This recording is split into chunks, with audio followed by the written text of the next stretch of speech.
Welcome to Business Innovators Radio, featuring industry influencers and trendsetters sharing proven strategies to help you build a better life right now. It's a great day. I'm Mark Imperial. For the past 7 years, I've scoured the globe looking for noteworthy experts, businesses, people, places, and things. This is a special edition for the Plainfield Area Chamber of Commerce, spotlighting noteworthy members. On this segment, my guest is Dr. Mark Burke from Foresight Eye Care here in Plainfield. Dr. Burke, welcome to the program. Thanks, Mark. So, Dr. Burke, tell us about Foresight Eye Care and specifically the type of folks that you help.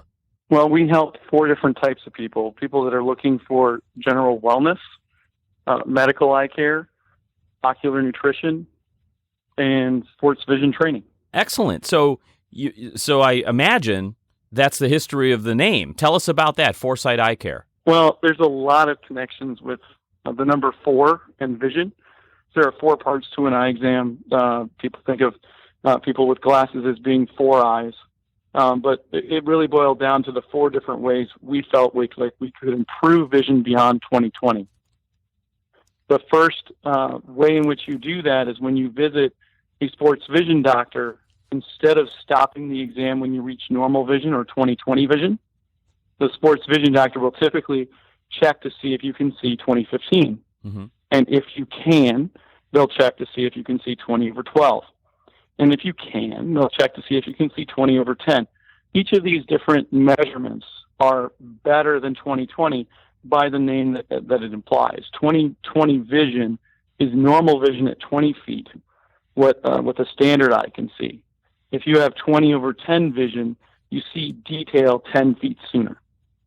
So that's the definitions behind it, and that's the starting point or jumping off point, the first step in improving your vision beyond 20/20. What we feel is the second step is ocular nutrition. If you have the right set of vegetables in your diet, then you can improve your ocular nutrition and therefore improve your general acuity, mm-hmm. and contrast sensitivity, glare recovery, and reaction time based on this macular pigment in the back of the eye. Mm-hmm.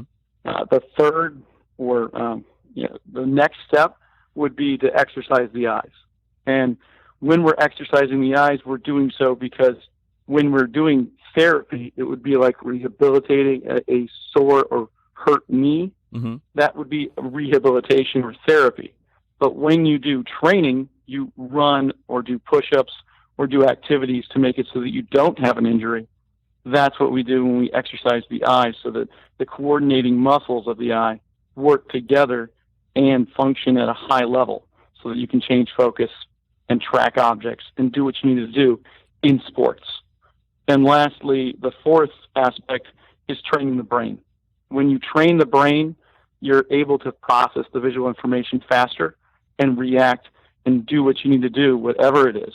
So you mentioned that, your practice really is for everyone. However, you have a real specialization in sports vision. Is that right? So tell me about that part. Well, we offer training and improvement of visual performance through these different aspects of eye care. And so when a patient walks in the door, we'll have a questionnaire that'll ask them what brings them in today.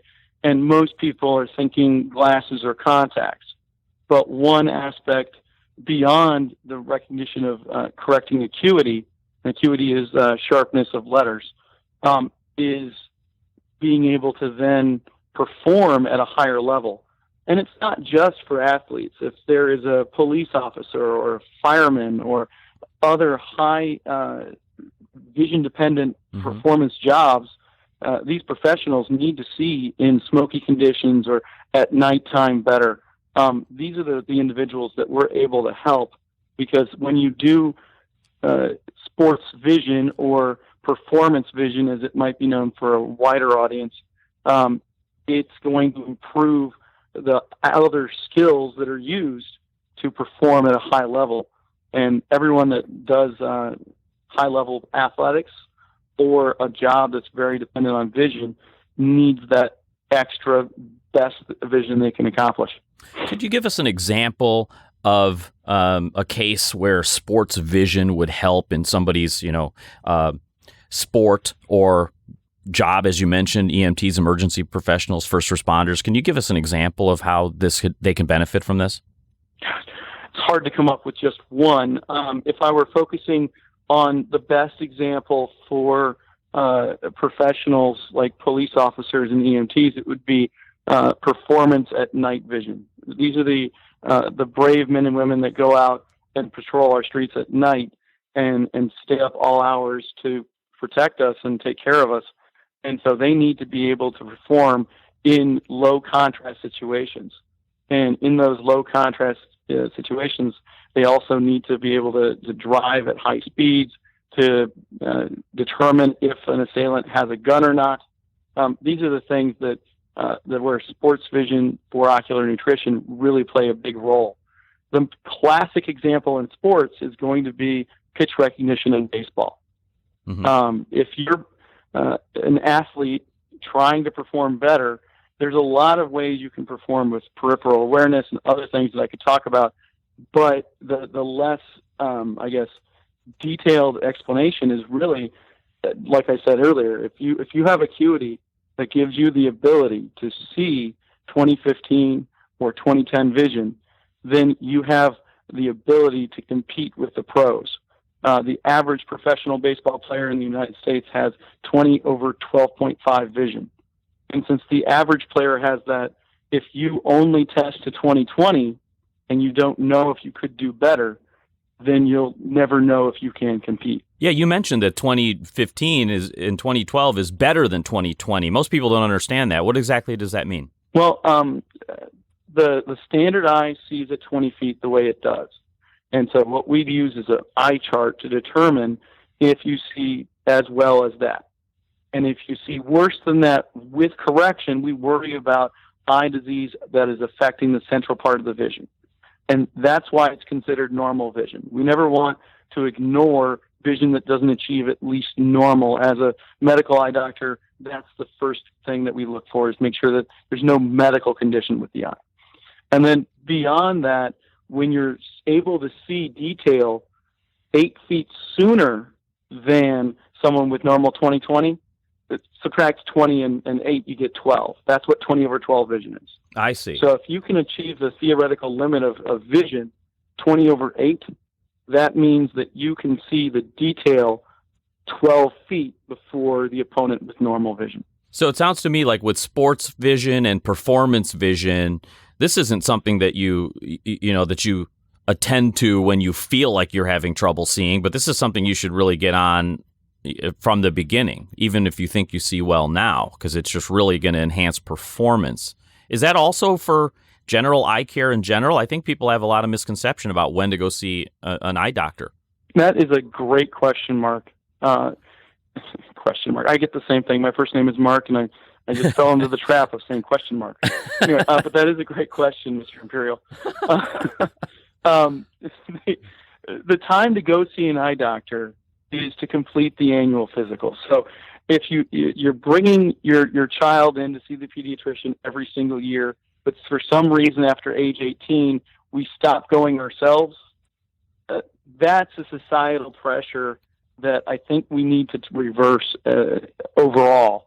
Mm-hmm. Everyone needs to see their primary care doctor once a year. Mm-hmm. And when we look in the back of the eye, we're able to determine up to 6 years earlier if you're diabetic, if you have high blood pressure, if you have high cholesterol, if there's risk at stroke. It's the only place in the body where there's clear tissue in order to see the blood vessels inside the body as they are. And so completing that annual physical is the first and foremost, most important foundation of eye care. And then beyond it, the person that needs glasses for rehabilitation or therapy, that's the person that needs it because they can't see without them. But if you can see, like myself, I have 20/15 vision naturally. If you can see well, then there are these other visual skills that can improve your performance beyond normal. And it's that understanding that there's a spectrum of normal. And if you want to achieve your best, then you want training to be at your best. I don't think the world knows all that information, so that's terrific. You have a lot of great information to share here. So Dr. Mark, I want to ask you, what inspired you to get into eye care to begin with? How'd you get started? Wow. Well, I graduated in 2001 from a great institution called Knox College. And having grown up in Illinois, I decided I was going to go into teaching because that was a great and noble profession. And I loved being an educator. But while I was a teacher, I decided that the red tape of the institution I was at was too much. And I started researching while doing other jobs to find out what I wanted my profession to be.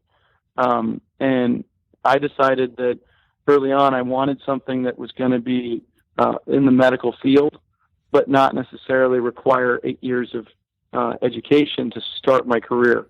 Optometry had an opportunity in Chicagoland while I was living downtown, and a great mentor by the name of Dr. Cynthia Reynolds.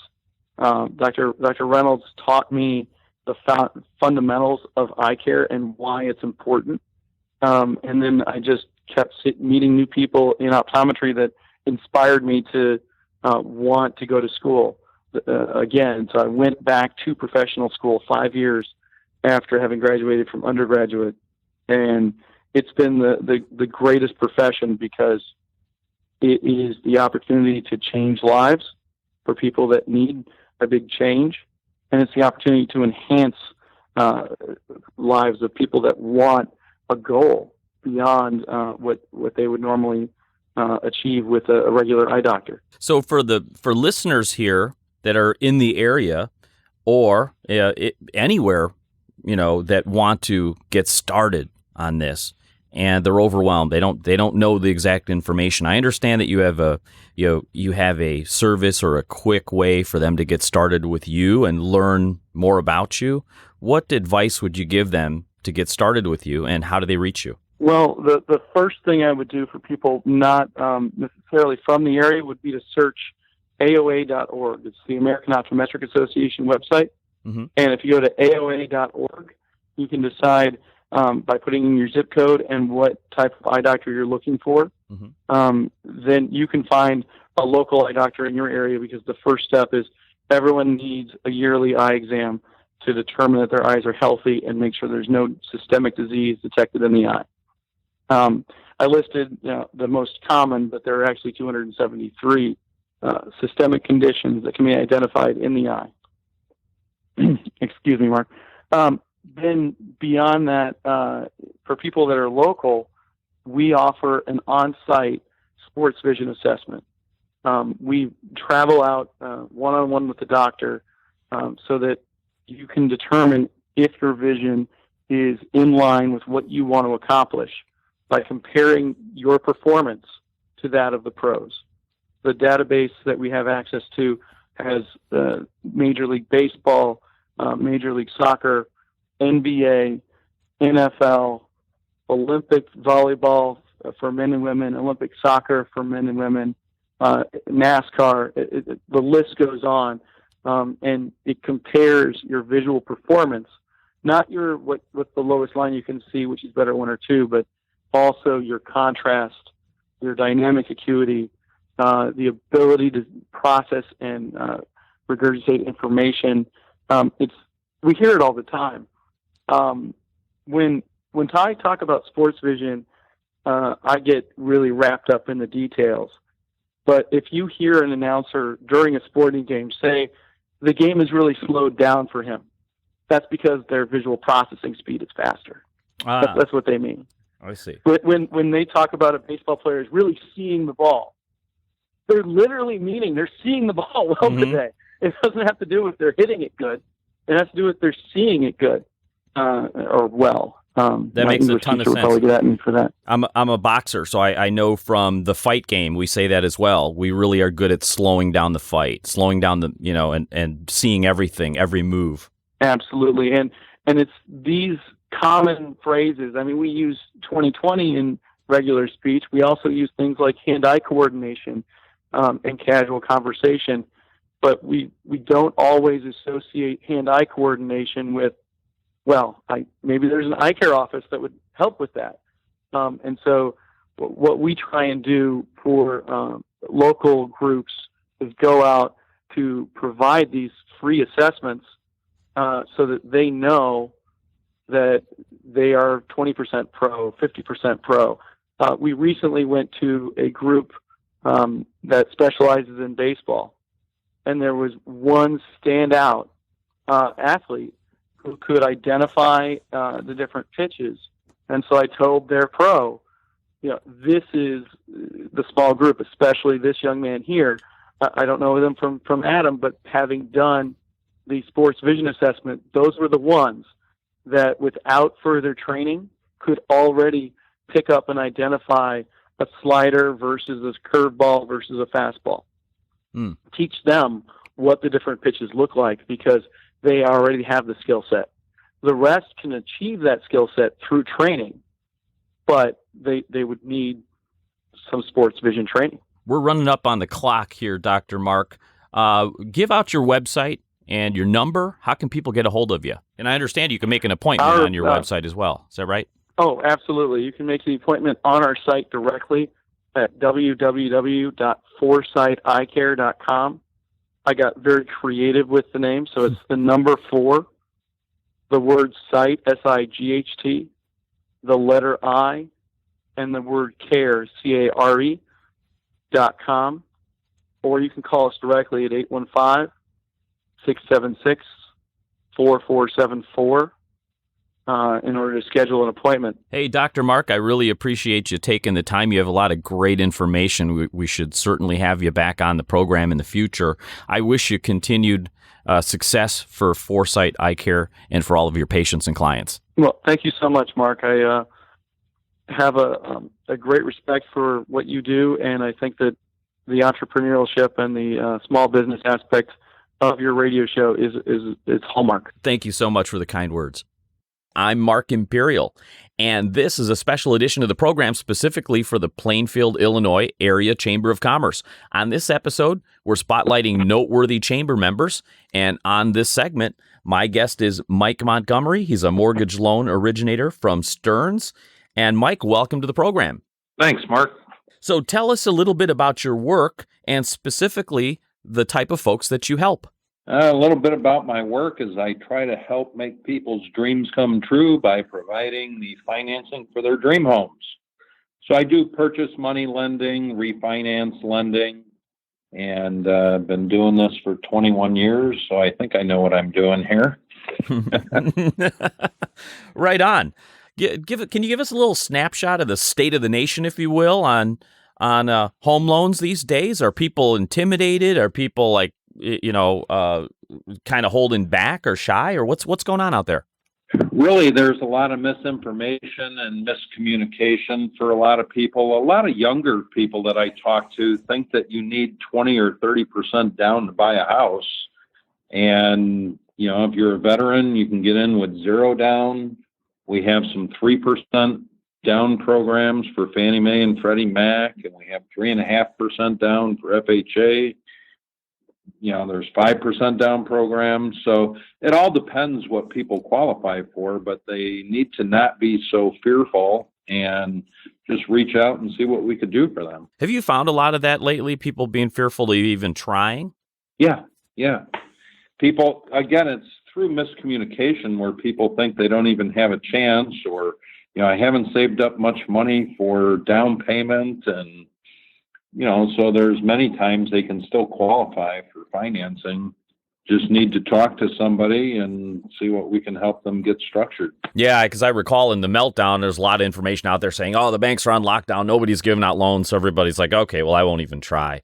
So what have you found, Mike, to be like the biggest challenges you've found lately for anybody that has tried and worked with you? What have you found? Oh, there's challenges every day, but sometimes you can work around them, or, if someone gets a hold of us, we can help them, guide them in the direction of what they need to do to get to be ready to purchase.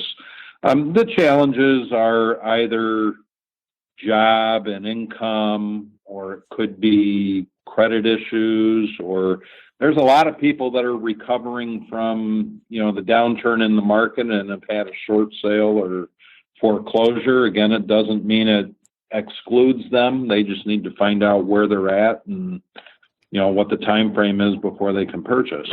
Oh, right on. What do you say are the 2 or 3 most common questions that you're getting from your prospects today? Anything really jumping out? I'm self-employed. Is that a problem? I've just been on the job for a month. Is that a problem? And again, if they have time in the same field of work, no, it's not a problem. And I don't have much money. Is that a problem?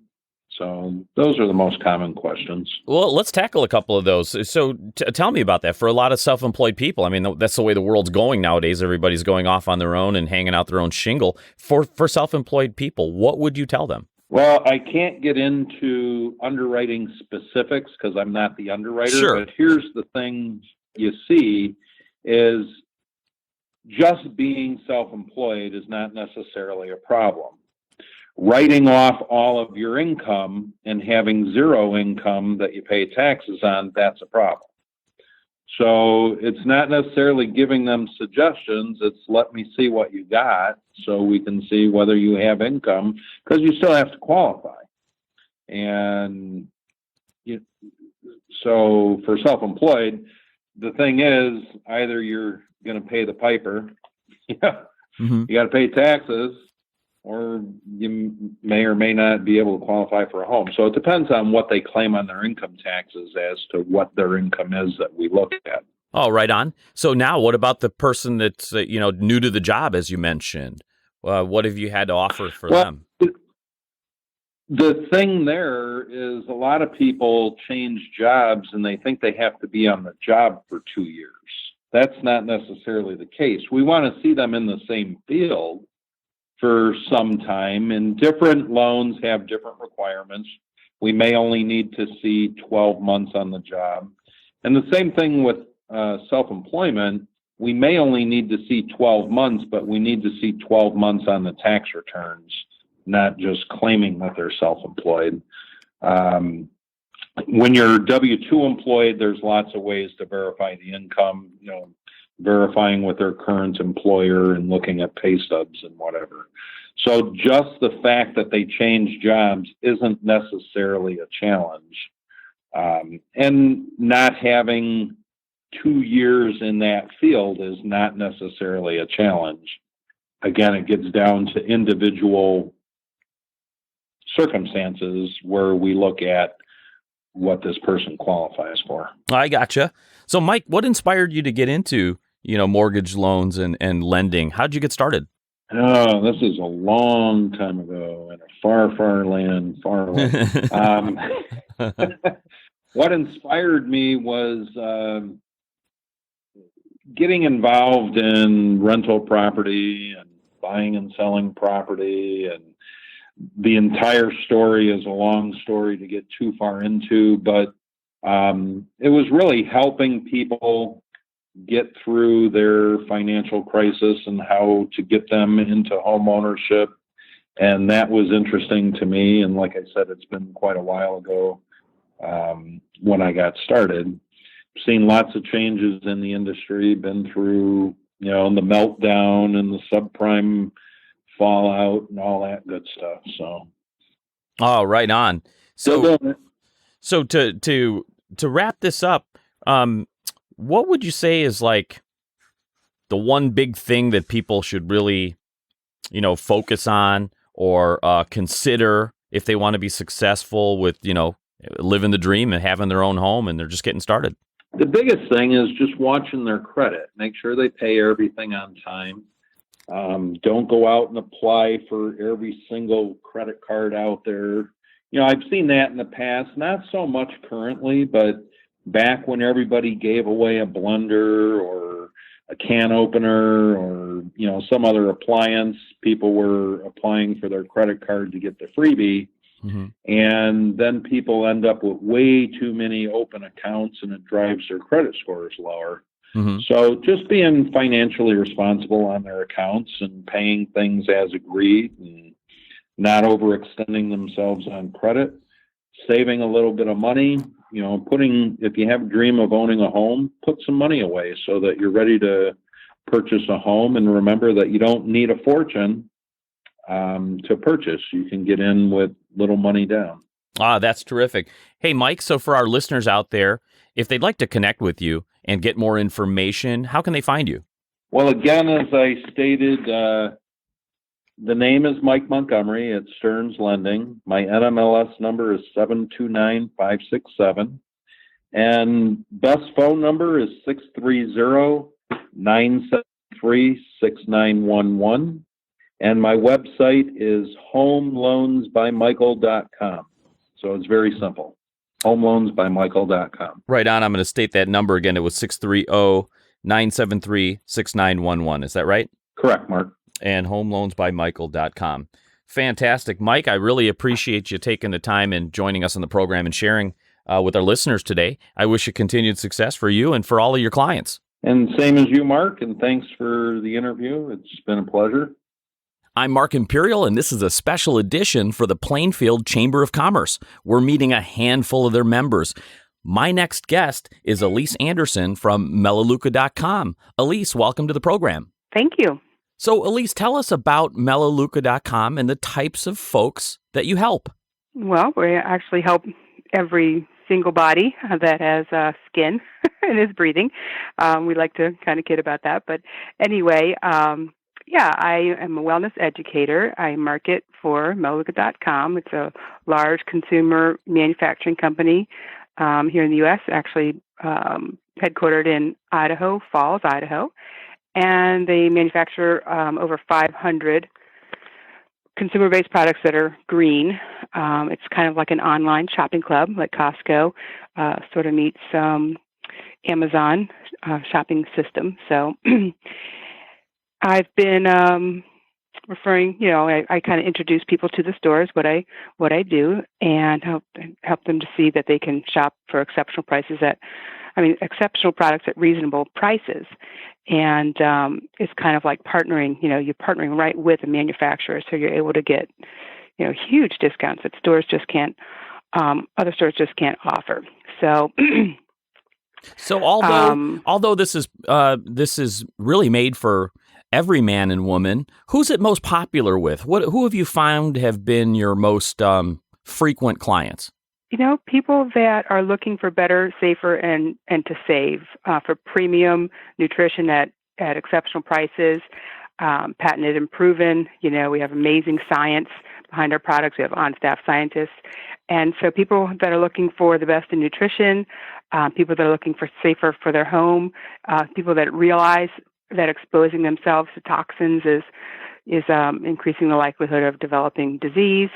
And so I'd say, just the better educated the consumer is, the more likely they will see the value of shopping with Melaleuca. Okay, let's get into that a little bit deeper. So our listeners can really understand this, let's talk about your most popular item. Let's get really specific. What is your most popular selling item, would you say? Well, I think the number one selling item is actually the laundry detergent. And, really, when you think about doing your laundry, whatever you've washed your clothes in, you have constant exposure to whatever we wash our clothes with. And so it can be really, really significant for people with skin, conditions, asthma, allergies we've seen disappear. Laundry detergent from a cellular level are the most, the thing that we really want to educate people mostly about is nutrition and getting proper supplementation. So very important because they've been farming the same fields forever, and mineral depletion is a fact. So that's what I'm most passionate about, educating people is, making sure that you're getting a quality supplement that your body can actually absorb, because a lot of vitamins that are out there are very, very difficult to absorb. So we have patented process double patent proving absorption. So yeah, let's get into that a little bit that's more. what I'm most passionate about. So as you mentioned, I'm getting the picture that this is really about a healthy lifestyle. It's green products for the home and for your body, and you're really more passionate about the nutrition side of it. So tell me about that. You mentioned the the environment not having the nutrition that it had 40, 50 years ago. Tell me a little bit more about that. Well, like I say, they've been farming the same fields, and even now, of course, we have all the high use of herbicides and pesticides.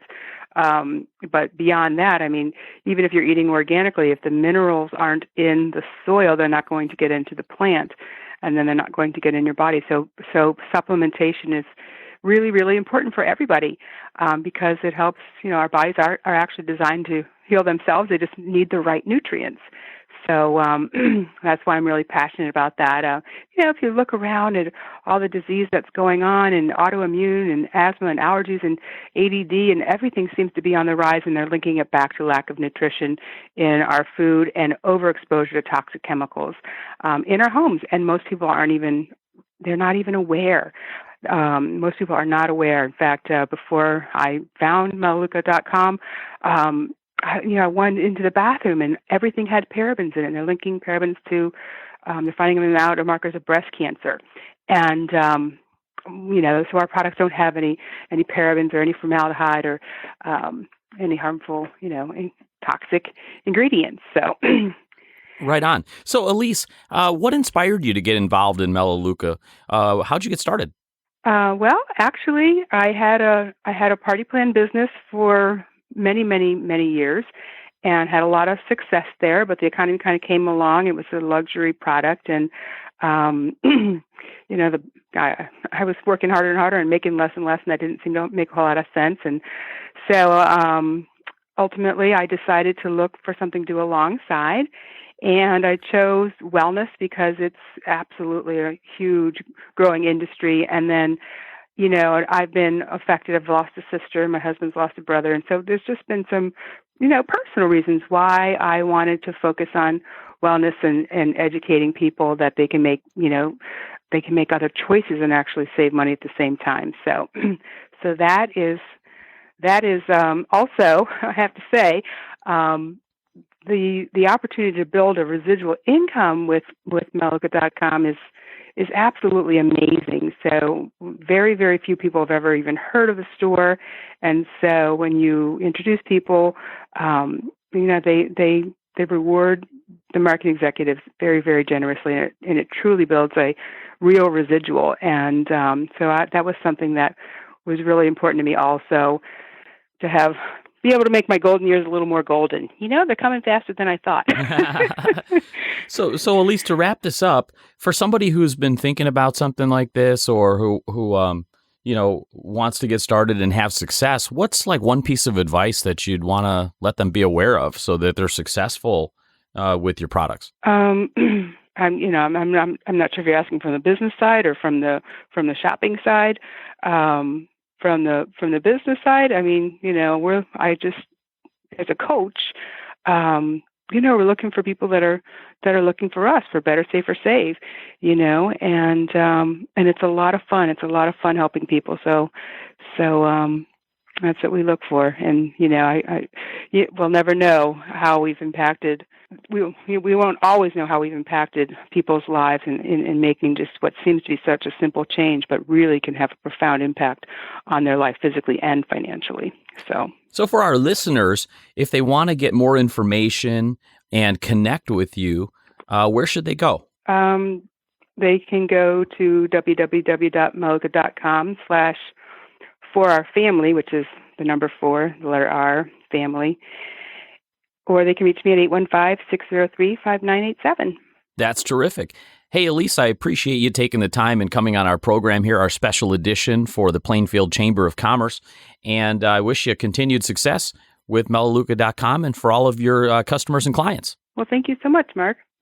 I'm Mark Imperial, and this is a special edition of the program specifically for the Plainfield, Illinois Area Chamber of Commerce. So on this episode, we're spotlighting some noteworthy chamber members. And we have a treat on this particular segment. My guest is Tasha Kitson, the executive director of the chamber. Tasha, welcome to the program. Perfect. Terrific. Thank you. Thank you for having me. I really appreciate it.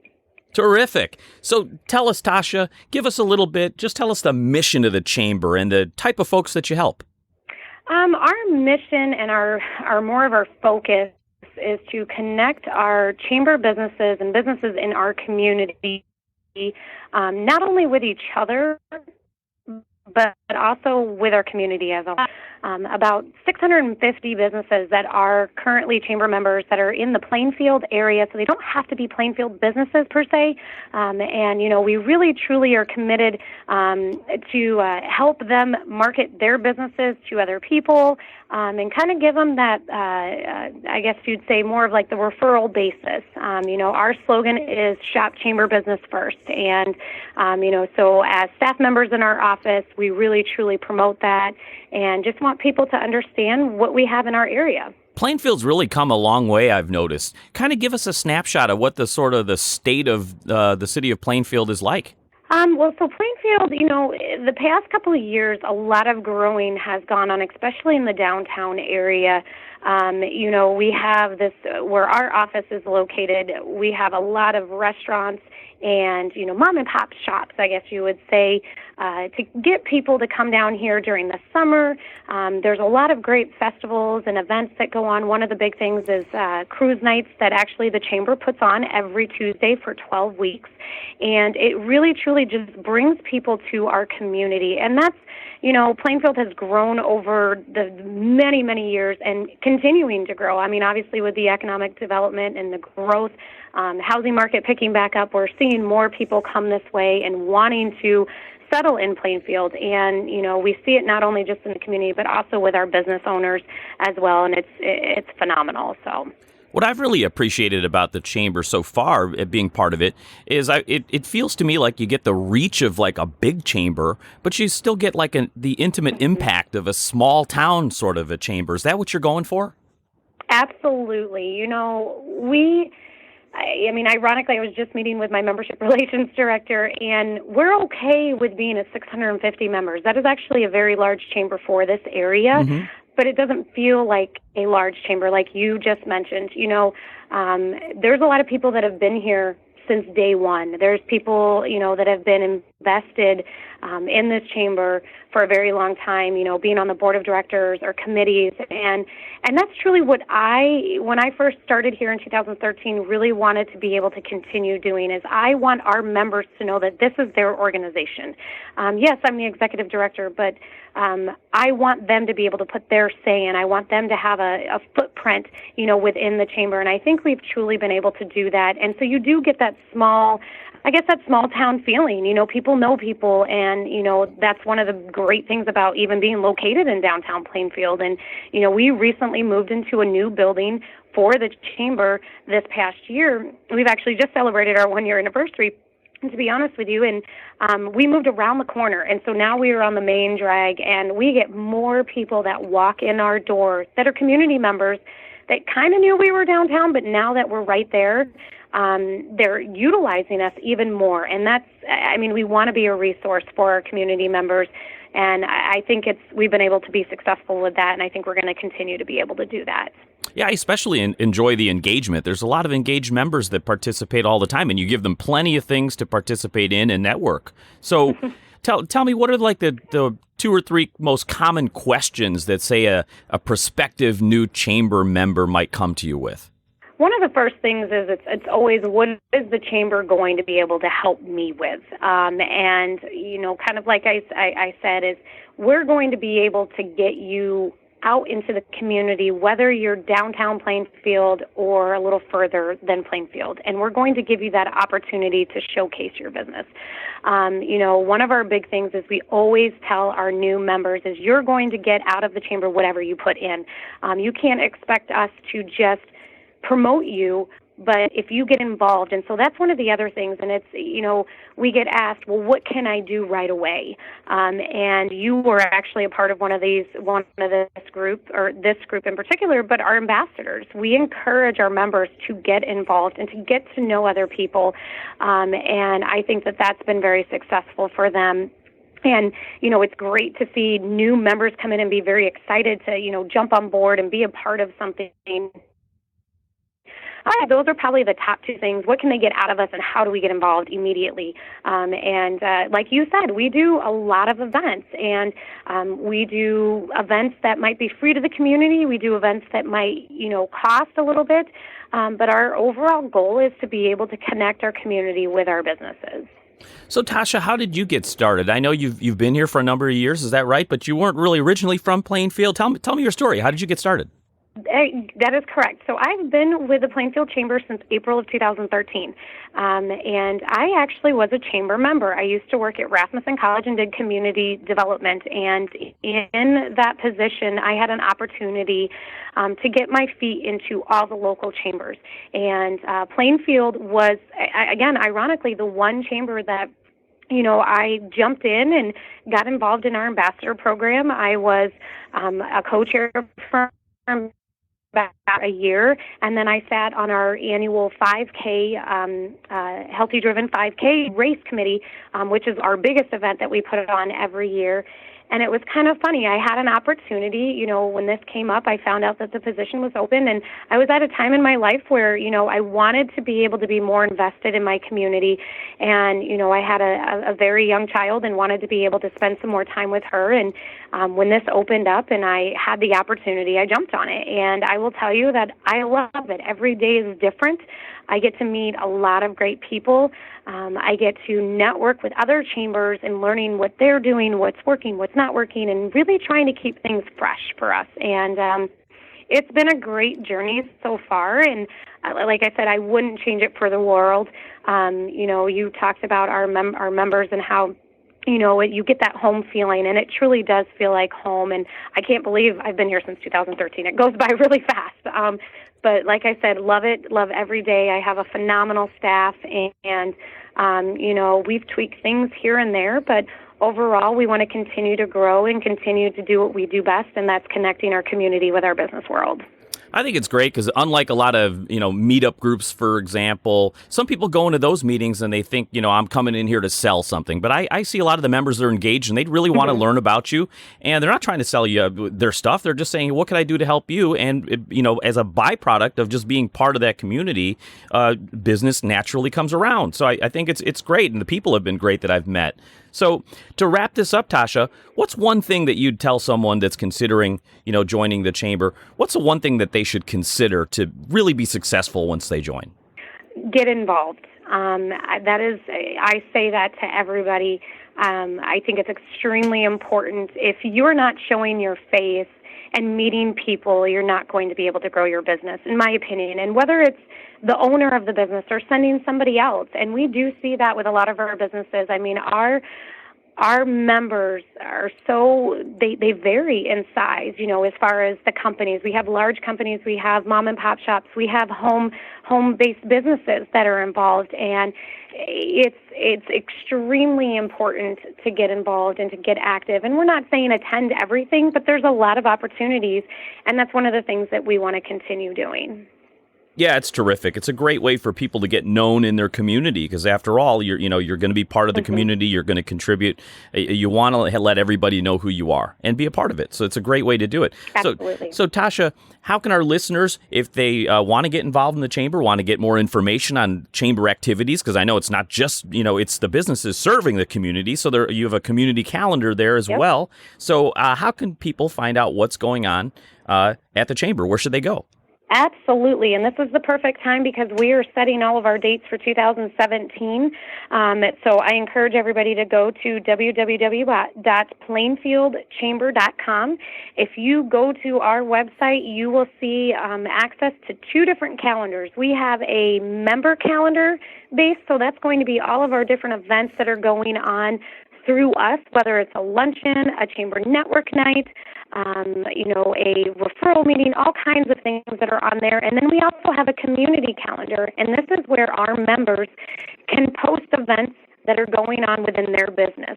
So I definitely encourage you, again, that's plainfieldchamber.com, or you can always call our office at 815-436-4431. Anybody in our office is more than willing to chat with you and talk to you a little bit more about the chamber and see how you might be able to fit. And then the last thing is tonight is actually one of our last big events, for the year. So come on out to our Chamber CNN. But I definitely encourage you to check out that website. Tasha, thanks so much. I really appreciate everything that you're doing over there at the Chamber. I wish you continued success with all of your members and for Plainfield Area Chamber of Commerce. Well, thank you so much, and we really appreciate this, and I hope people are getting ready to, find out a great way to get involved in 2017, and like I said, give us a call. Sounds terrific. If you know a remarkable expert, business, person, place, or thing that we should feature on the show, drop me a line on my email, radioguest@markimperial.com. That's radioguest@markimperial.com. Until next time, I'm Mark Imperial. Take care and make it a remarkable week. Thanks for listening to Business Innovators Radio. To hear all episodes featuring leading industry influencers and trendsetters, visit us online at businessinnovatorsradio.com today.